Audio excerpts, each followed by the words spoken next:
Thank you for tuning in to the Voice of the Victim podcast. We discuss a lot of sad and potentially triggering things on this show. We try to be as sensitive and cautious as possible, but if you are sensitive to things involving abuse and may be triggered, please think twice before listening to our show.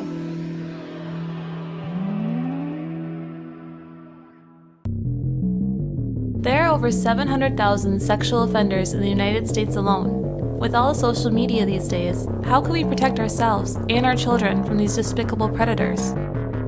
Welcome to the Voice of the Victim podcast, where we share stories of people who experienced horrible things and try to imagine what they went through, as well as look for opportunities that could have made a difference and encourage people to help others that are being abused. Peter and Quee Chadwick were a very successful millionaire couple with 3 children. Peter worked in real estate development and was able to provide a $2 million home for his family in a safe, gated community neighborhood. Their oldest son was in college, but their 2 youngest were still in school. One day, after school got out, the 2 youngest sons waited at the bus stop to get picked up. One of their parents always picked them up at this stop after school. But today, neither of them were showing up or answering their phones. Welcome to the Voice of the Victim podcast. I'm Ryan. And I'm Rosie. And before we start, I just wanted to say something. So within the past week, we've had both people tell us that we sound too bored and that we laugh too much. So, kind of contradicting, but I just wanted to thank all of you listeners who continue to tune in and put up with us at our best and at our worst. We're just 2 20-something kids with full-time jobs.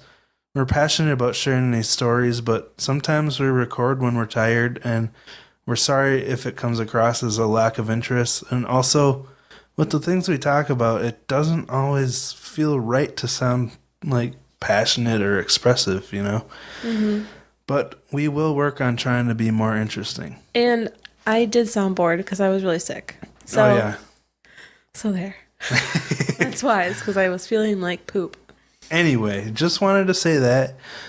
Also, we have some patrons to thank, Rosie. Yes. Lindsay, Candace, and Kate. Thank you guys so much. Thank you, Lindsay. Thank you, Candace. And thank you, Kate. Also, we just released a couple new Patreon episodes. If you don't know what Patreon is, it's a nifty little website where you can help support content creators. And also, it's a way for content creators to give their supporters a little extra content in return for the support. Right. So we just released an episode about the Mall of America at the $2 tier. And Ryan just started a new series out on our $5 tier, and it's called Ryan Rambles, and it's adorable. At this time, he shares a personal story about how certain things a bank did and how they may be considered theft. Yeah, it's going to be interesting, so I definitely recommend you check that out. It could be Ryan Rambles or Ryan Rants, either one. I know, I kind of debated on the two, but... Mm-hmm. There's already things that are like Screen Rant and so. Yeah. Anyways, you can check these out over on our Patreon at patreon.com/VOV podcast. And the link is always in the show notes or on any of our social media pages. So, tonight's story revolves around the Chadwick family. Now, Peter Chadwick has been in the news again because there's been some recent developments. But before we talk about that, Rosie, do you want to tell us who the Chadwick family is? Right, yes. The Chadwicks are a family with 3 kids, all boys. The mother's name is Quee Choo, and she was born in Malaysia in June 1966. So, in October of 2012, when our story takes place, she was 46. Quee Choo's friends called her QC. I know I'm going to have a hard time saying that. I wanted to say Quacy, like our cat. She was known to be the life of the party, and she was also known as a very loving and devoted mother to her 3 sons.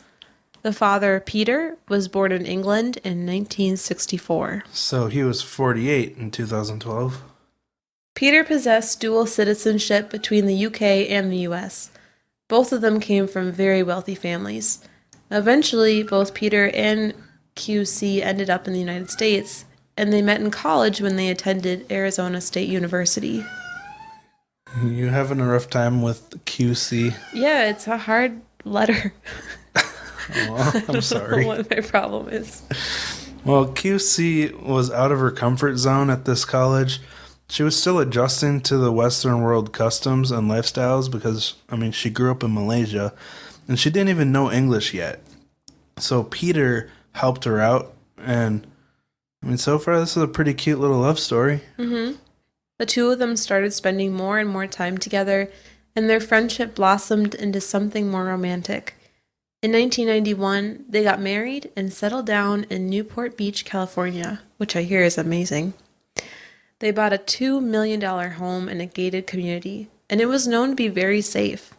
Sometimes entire years would pass without a murder. Which is pretty good for a community in California, right? It seems like it. Seems like anywhere, really. Yeah. They went on... Oh, go ahead. $2 million. That's a pocket change.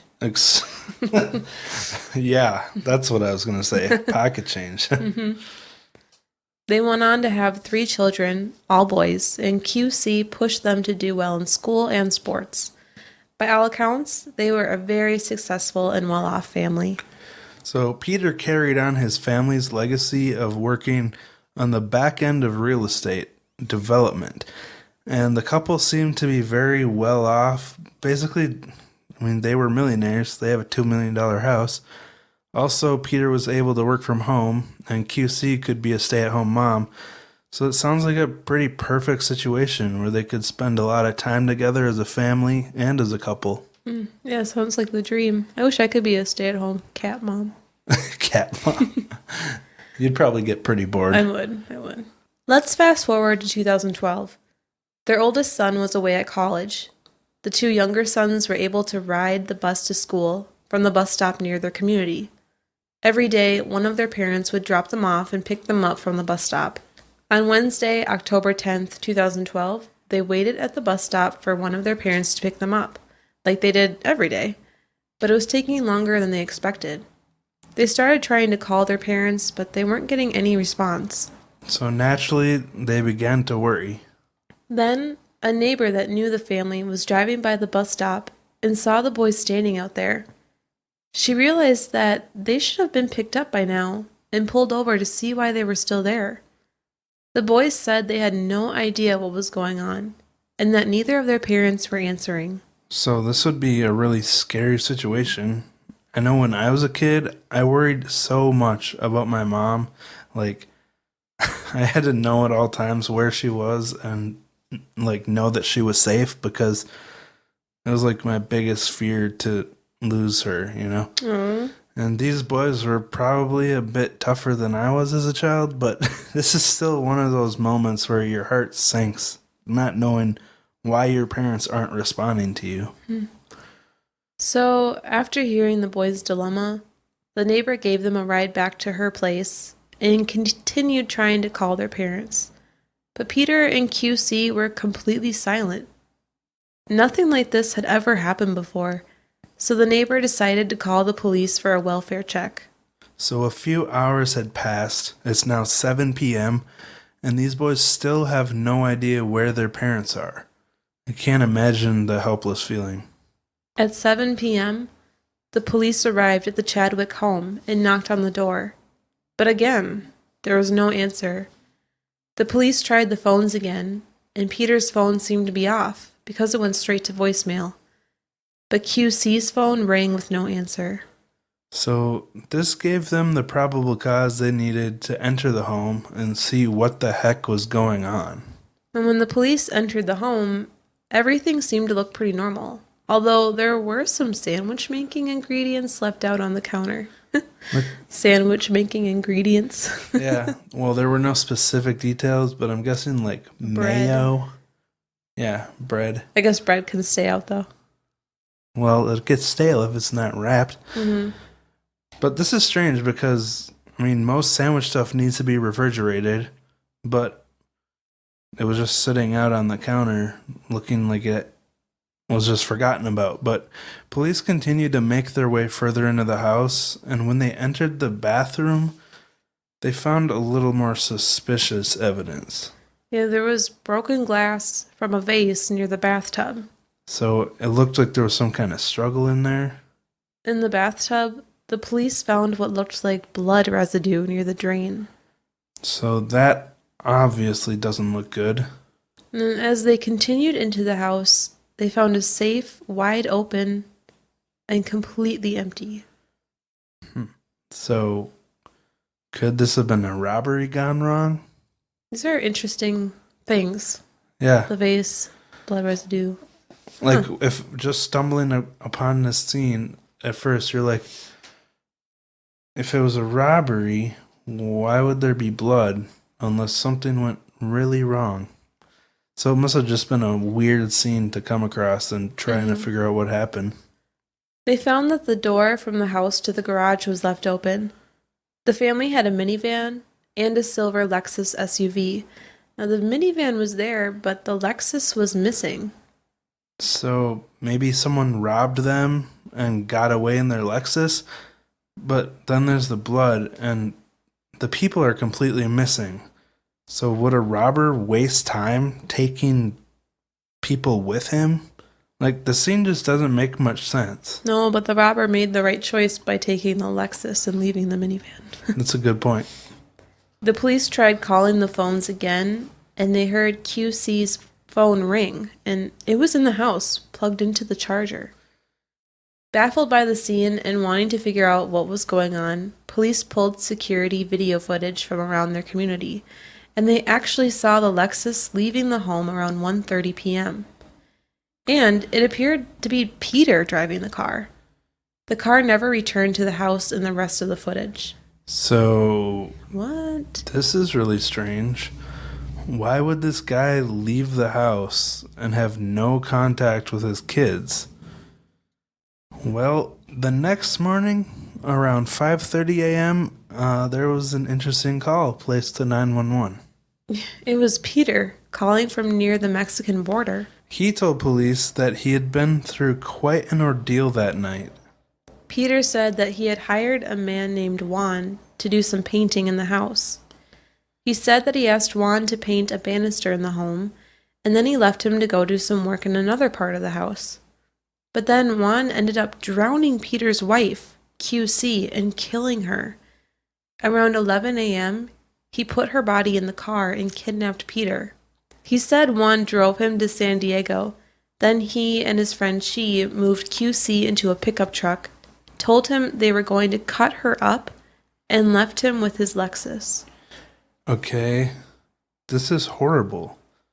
Juan and Cheat sound like some really scary dudes, and I can't believe they just let Peter go like that. I mean, it was pretty stupid of them leaving a witness behind and also not taking the Lexus.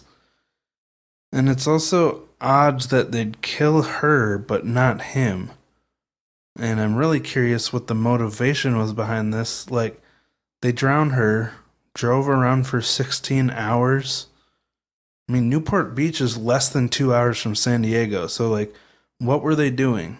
Unfortunately, this is really all the information Peter could provide at this point. And it's almost as if it's a horribly written story with an unbelievable character actions and motivations. Was this written by D&D? If you if you understand what I just said, please let me know. But I don't even understand. That's good. But I don't know how we can drag out this ridiculous story any longer. It's pretty obvious that it's total BS, and I'm sure a lot of people are screaming at their phones, "The husband did it." What do you think? Yeah, I totally think the husband did it. I think this story is a bunch of poop. A bunch of poop. That's the official conclusion from Rosie. So we're going to play the actual 911 call because we super much sugarcoated it and broke it down into the details. But we'll let you make up your own mind about this guy. But first, before we do that, we're going to play a promo for another podcast from Rosie's homeland, True Crime Sweden. Yes, my dear home. Yeah, we actually met Pernilla, the host of True Crime Sweden, at the True Crime Podcast Festival because we were table buddies. Mm-hmm. And she was very sweet to us. We were really nervous and had no idea what we were doing, but she and her writer and her daughters were very kind to us. They even got us coffee in the middle of the day. She gave us candy. Oh, yeah. Some questionable candy, but it was fun. So we definitely recommend you check out her podcast. It's a lot more professional and better quality than ours, which doesn't take a whole lot. Also, we learned that they write the entire script in Swedish first. Then they translate it to English. Can you even imagine all the work that goes into each episode to do that? It's a lot. So we really appreciate that. Go check it out. And here's the promo.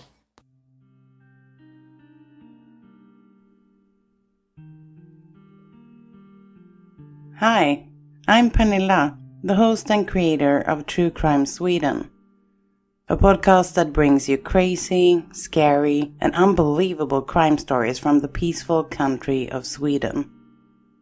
By listening to True Crime Sweden, you get to hear cases that you haven't ever heard about before, and at the same time you learn something about how the legal system works in another part of the world. All the stories are told with great respect for the victims and their families. It's a one-woman show, no banter, just me telling you a scary bedtime story. And I end each episode with a little fun fact about Sweden, something that is highly appreciated by my listeners.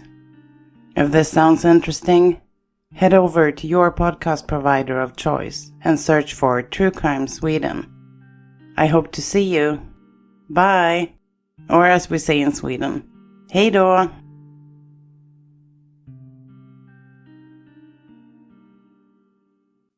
All right, back to our story. Here's the 911 call with Peter Chadwick. You ready for this? Yeah, I'm super interested. 911 emergency, this is Crystal. Yeah, my wife's dead. Okay, so where exactly is she? They took her. Who took her? The guy broke into my house. He drove me here. He had a friend. They've gone in a pickup truck. Okay, so your wife did that. She's dead. Okay, did she die in the house and then they took her corpse? Yeah, they killed her yesterday. They killed her yesterday. Yeah, we've been driving in Newport Beach. Okay, hold on. Let me get my supervisor on the phone.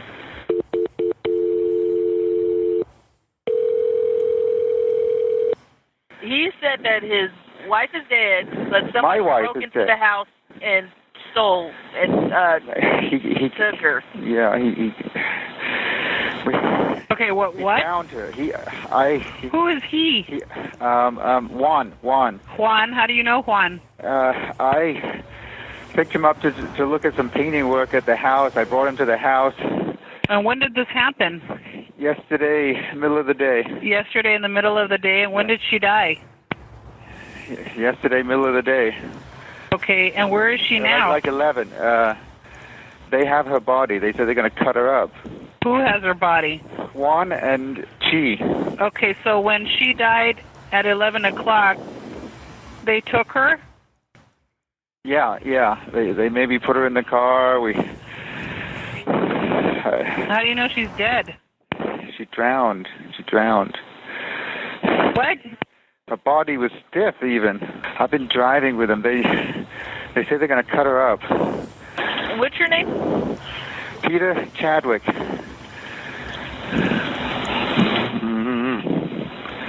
Are you on any kind of medication, sir?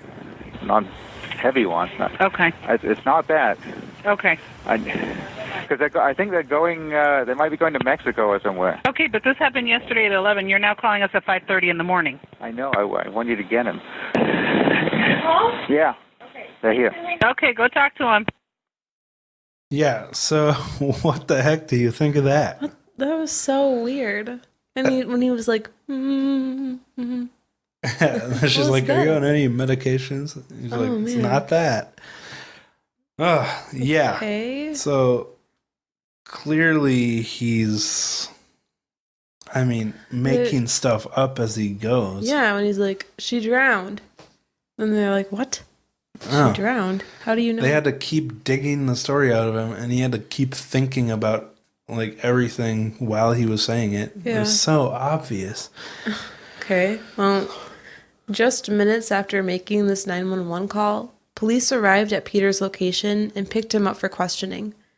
He told the police that the morning of the previous day, he was working at one of his property developments when a man approached him and introduced himself. His name was Juan. Juan asked Peter if he could get a job working on the development. Peter told Juan that he already had all the workers he needed at the site, but that he did need some painting done at his own personal house. I don't know about you, but I would not offer a person I just met a job inside my home where my wife and children live unless they're affiliated with a reputable company. This is just some rando that approached him. Like, didn't JC Dugard's parents hire that guy to do some handiwork and painting around their house? I think that was different person. Elizabeth Smart's. Okay. I don't remember. Just another example. Yeah, there was another case, but that guy was actually working for a company, so like... Oh, he was? This situation is ridiculous. Like, someone walks up to him randomly from nowhere and asks for a job, and then he's like, go work at my house. I don't know. It seems really sketchy. Mm-hmm. After this, Peter drove Juan to his house and told Juan what he needed painted and left him to go do some work. So he's on his own in the house, right? Yeah. Like in his own section of the house. He was on the stairs going up, and apparently Peter's office was downstairs. And his wife is home. Yeah, his wife's taking a bath upstairs. Oh, man. This is so odd.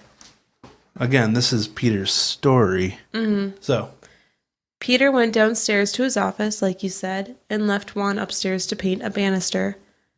But apparently, during this time, Juan made his way upstairs to the master bathroom. Peter told police he heard screams from the upstairs bathroom. QC was screaming his name, and he ran to find Juan drowning QC. He said he tried to stop Juan, but Juan pulled out a Swiss Army knife with a 2-inch blade and threatened him. Okay, what? If I saw someone trying to drown you, Rosie, I would do anything in my power to get them off of you. I think pretty much anyone would for someone they love. And I don't care if they have a machete. I'm not going to back down because of this flimsy little Swiss Army knife, you know? It's a tiny 2-inch blade. Like, what is that going to do to you that's not worth saving your loved one over? But apparently that held him back because this is what he says deterred him from saving his wife. So there's... Why did he want to kill QC? Well, that's another good question. But even in his own made-up story, Peter sounds like a moron and a wimp. And I'm really curious how such a moron became a millionaire, but I guess he was kind of born into it. Oh. Peter said that after QC was dead, Juan made him wrap her body up in a green blanket and load her into the silver Lexus. Then Juan told him to pack a bag. So, according to Peter's story, he's being forced to help Juan hide his wife's body. And in order to get Peter to do this, Juan is using this tiny Swiss Army knife. And then his wife's murderer allows him to go pack a to-go bag? Like, seriously, dude, you're making up a story. You can say anything you want.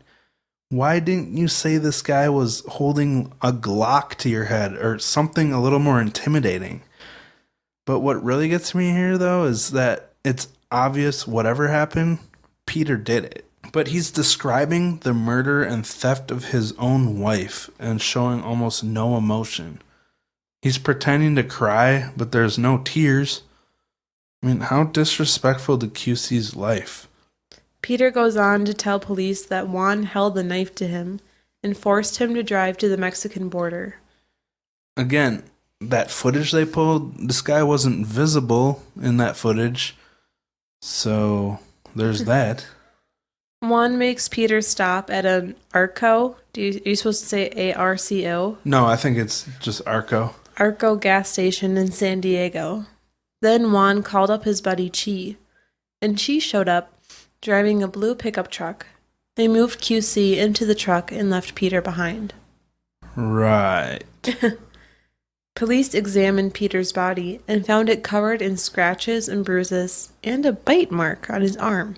But he never mentioned a physical struggle with Juan until after they found the wounds, of course.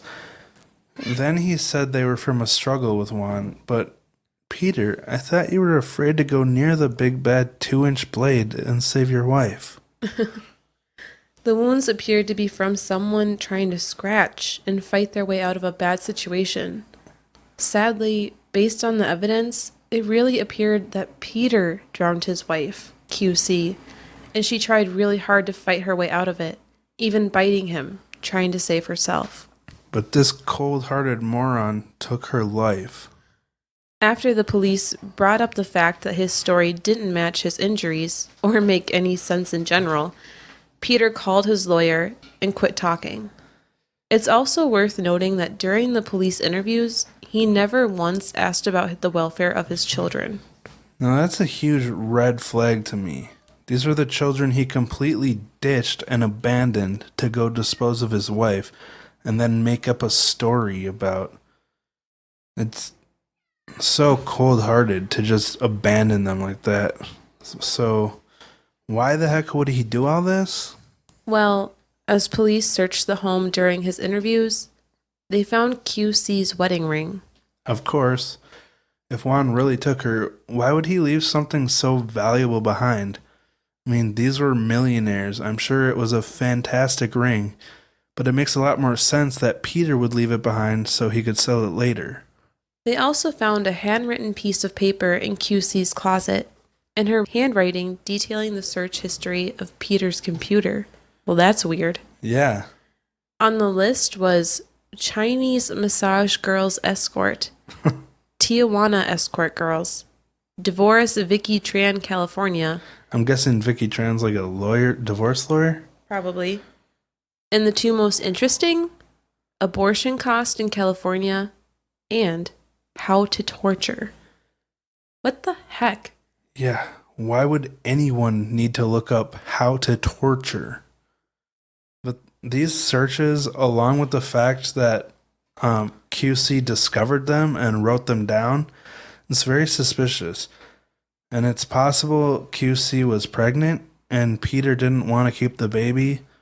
It's also possible she found out he was searching up escorts and confronted him about it, and he wanted to cover that up. Maybe he got an escort pregnant? That's an interesting theory I never thought about. But why would he kill his wife because of that? True. And the how to torture search, I'll just leave that one alone because you can draw your own conclusions there. But it seems to me like he wanted out of his relationship for some reason, and he didn't want a new baby. And then she found out he was cheating, and he wanted to come out of all this with his perfect reputation. So he figured he could solve all his problems with one action. But he was way too stupid to actually pull it off. And, I mean, this is all just speculation. We can't know for sure what all led up to this unless Peter decides to talk, but there are a lot of possible motives here. Mm-hmm. On top of all this, we also found out that the family's finances weren't as great as they appeared, and they were actually struggling with money issues. Huh. Well, I wonder why. Who would have thunk that? Spending $2 million on a house, that can't lead to any problems. Anyway, so there was a new development. About a week after the disappearance, they discovered the body of Quee Choo in San Diego, stuffed inside a garbage dumpster. When they found it, the dumpster should have actually been collected already, but its owners hadn't paid their garbage bill, so it was still there. Wow. Well, that's really fortunate. Yeah, what are the odds Peter would pick a dumpster that happened to be unpaid that month? But, I mean, take a minute to let this sink in. This was his wife of 21 years, mother of his children, someone that took care of his many needs over the 2 decades, and he had so little respect for her that he just stuffed her into a dumpster. Just shows what a monster he is. And what was he doing for 16 hours That's my question. If he just decided to throw her in a dumpster? You know, he didn't even respect her enough to bury her. Drove to San Diego, an hour and a half away, stuffed her in a trash can, and called the police. That's all we know he did. And how did that take 16 hours? I don't understand. QC was wrapped in a green blanket, and her ID and some of her belongings were with her. So he did have that detail correct about the green blanket. Yeah. Peter ended up arrested and charged with the murder of Quee Choo. He pled not guilty, of course, and Peter was able to pay his $1 million bail and get out to await his trial. He had surrendered both his UK and US passports and had no criminal history, so he was not considered a flight risk. Peter was closely monitored for a while after posting bail. During this time, Peter sent out invitations to his friends and family to a 100-day vigil for his wife. And this made everybody mad because it was so obvious that he killed her. Everyone knew it. So Peter was waiting for his trial, but of course, the gears of justice move very slowly. Peter spent 2 years out of jail awaiting trial, and he seemed to be respecting the rules of his release. But one day, in 2015, Peter's attorney called the authorities and told them he couldn't get in contact with Peter. Peter had run away, and after checking the banking records, they saw that over the past 2 years, he had been making withdrawals from his bank account in smaller chunks. But over 2 years, the cash accumulated to around $1 million. How much money does this guy have? He was able to pay $1 million for bail and then has another $1 million in cash to withdraw. That's just insane. But he was having money problems? I know, I can't wrap my head around it. I mean, I'm sure it was a lot of debt. Police searched his house again, and they found a book about how to disappear. Again, he's so stupid. Why did he leave that out? Exactly. He disappeared and left behind something that made it obvious what his plans were. It's like, wouldn't he want them to think he was, like, kidnapped or something? Nope. What an idiot. After his disappearance, there was a sighting of him on some airport security cameras.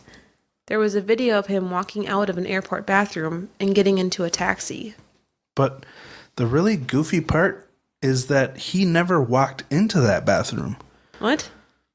Instead, what appeared to be a woman had gotten out of a taxi and walked into that bathroom a few minutes before Peter walked out of it. Oh. They had also found footage of a woman leaving Peter's house in a taxi. So they were able to put all these pieces together. What a sly dog. See, that book really worked. Yeah. Interesting. Peter had dressed up and dragged to escape his home unnoticed, then taken a taxi to the airport, changed, and took another taxi away from the airport. After that, Peter was gone. So I keep calling him an idiot and a moron and stupid, but I mean, he did pull off a pretty elaborate disappearance here. You obviously haven't read the book. Yeah. He was smart enough to pull off the plan, but not smart enough to hide his plan. The U.S. Marshal working on this case said that there were active leads in many countries, including Japan, Belize, Canada, Mexico, and Ukraine. They did find that he first went north for a couple of years to throw authorities off his scent, but then looped around and went south. In 2017, he was in a bus accident in Mexico. They said it's easier to get a fake passport in Mexico.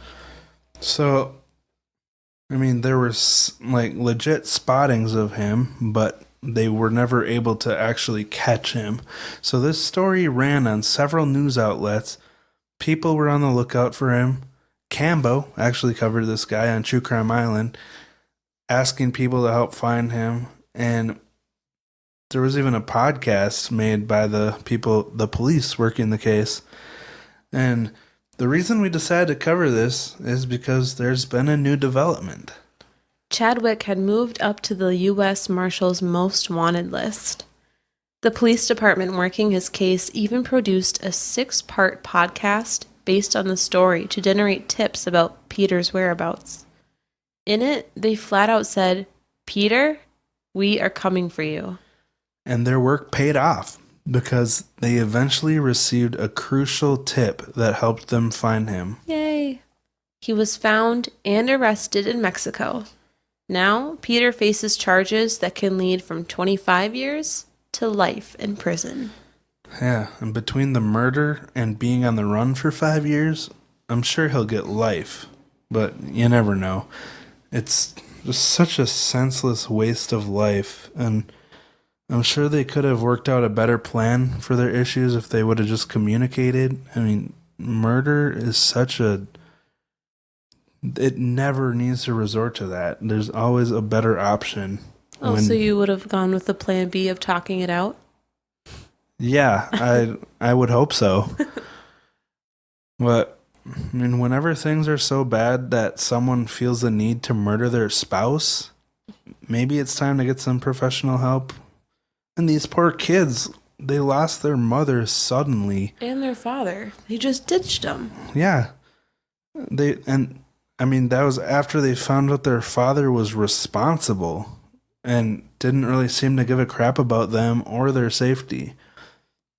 I feel so bad for these kids, and I can't imagine which heartbreak is worse, finding out your mother's dead or finding out your father's the murderer. It's just an absolute tragedy and confusing situation for them. Mm-hmm.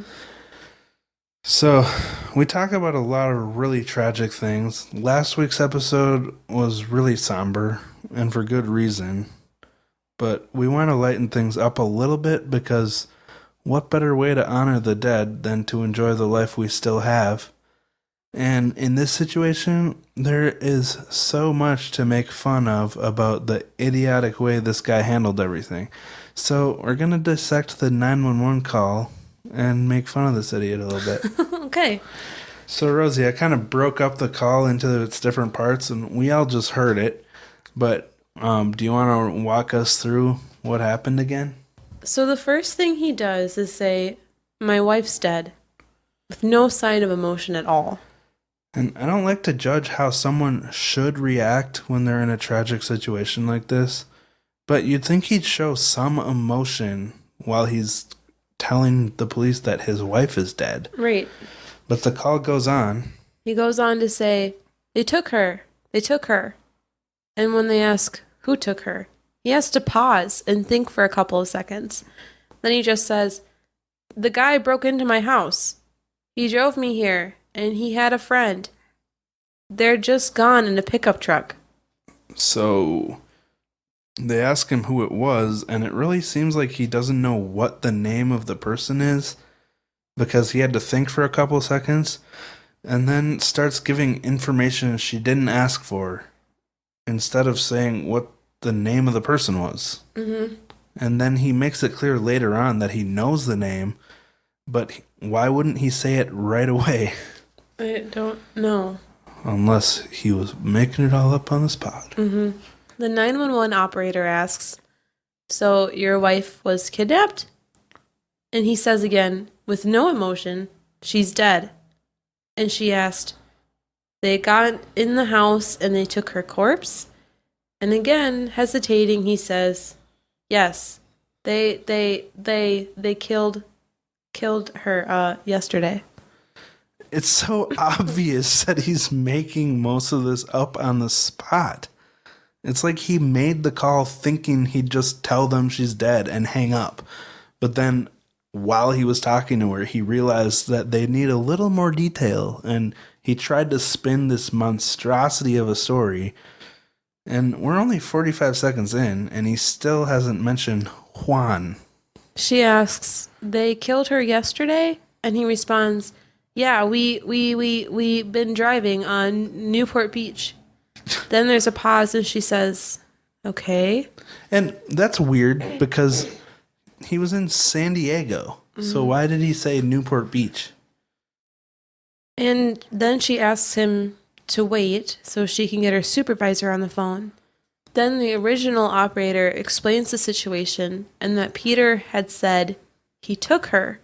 And the supervisor asks, "Who's he?" To which Peter sounds shocked at the question once again and obviously has to hesitate to think about it and says, Juan. And she asks, "How do you know Juan?" And he again says, "I picked him up to look at the painting work at the house. I brought him to the house." This is a good time to mention that there was absolutely no evidence during the initial home search of any painting work being done at the house. Oh. So That is very interesting. She then asks, "When did this happen?" And he said, "Yesterday, middle of the day." She replies, "Yesterday in the middle of the day? When did she die?" This time he seems a little irritated, replying, "Yesterday, middle of the day," again. She says, "Okay, and where is she now?" As he inserts, "At like 11, they have her body. They say they're gonna cut her up." And when he says this, it's with like slight disgust, but absolutely no mournful emotion. Like, I can't imagine describing these things to anyone about a loved one and being able to stay composed. But he says it in such a matter-of-fact way. Again, I don't want to say how someone should respond to tragedy. If this was the only evidence, maybe I could believe he's just an innocent sociopath in shock. But with all the other evidence, he just looks like a stupid moron. Mm-hmm. Then she asks, "Who has her body?" And he replies, "Juan." And she. Again, he has to think about the name. Every time there's new information in the story, he has to hesitate and think before saying it. This is just classic bullcrap spinner behavior. It's so obvious that he's literally making this all up on the fly. Like, he couldn't have thought of this 5 minutes ahead of time, at least, to try to make it believable. Thank goodness he didn't, though, because he made the solving of this case pretty easy.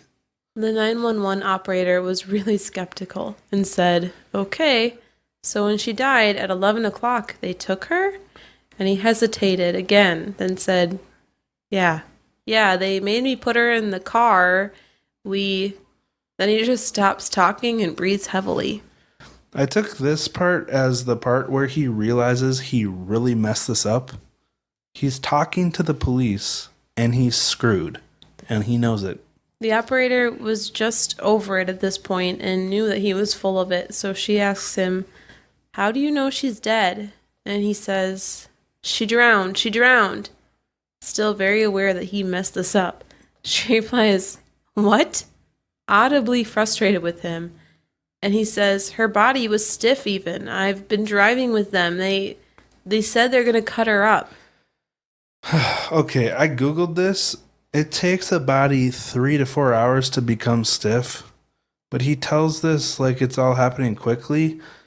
Like, maybe during his actual murder and disposal of her, like in real life, she became stiff.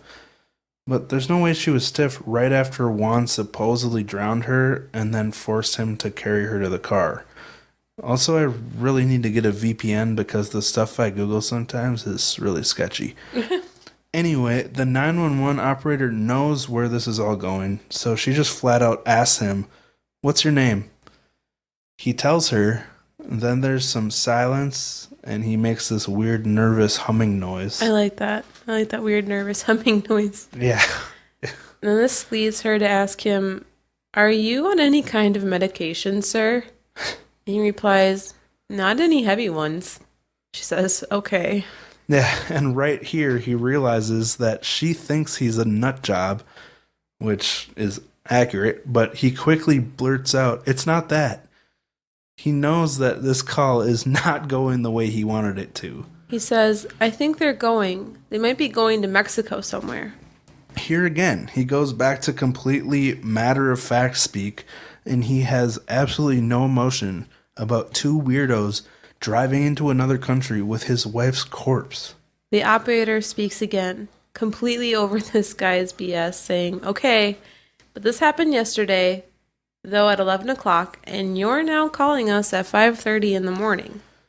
And apparently he doesn't get the point of what she's saying, like how weird it is that he waited so long, because he just says, "I know, I want you to get him." Again, changing it from two guys to one. He just cannot get it straight. At this point, the police arrive at the gas station where he called from, and that's when they took him in for questioning.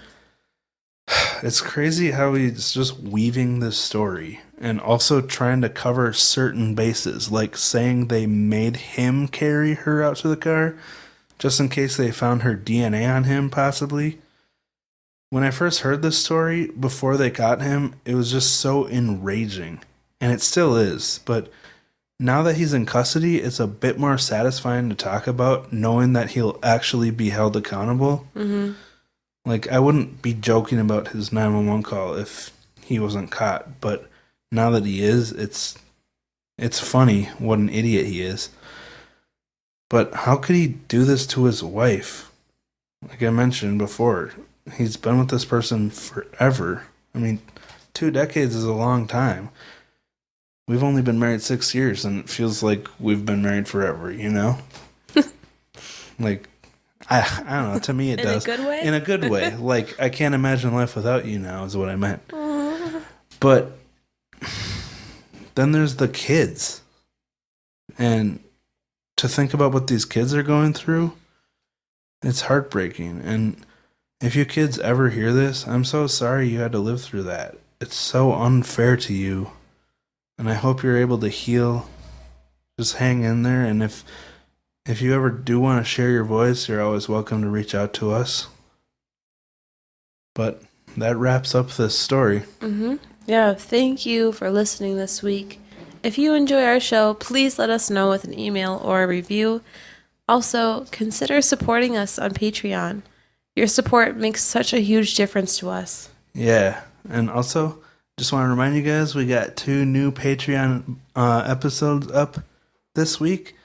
And I want to apologize for the delay in the bonus episodes. We've been trying to get caught up on that, but Rosie's been really sick. You can probably still tell. And my great-grandma died. Yeah. So it's been a tough week for Rosie. And you may have noticed Rosie's voice change halfway through the episode. We had like a 15-minute kerfuffle where she couldn't stop coughing. So I threw up.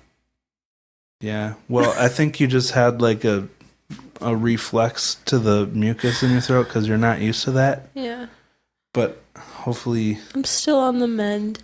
Yeah. But you're feeling better, right? I will after tacos. Of course. Your soul food. Mm-hmm.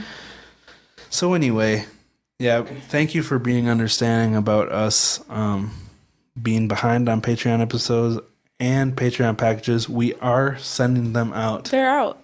I sent them 2 days ago. Oh, that's awesome. Mm-hmm. Thank you. Yep.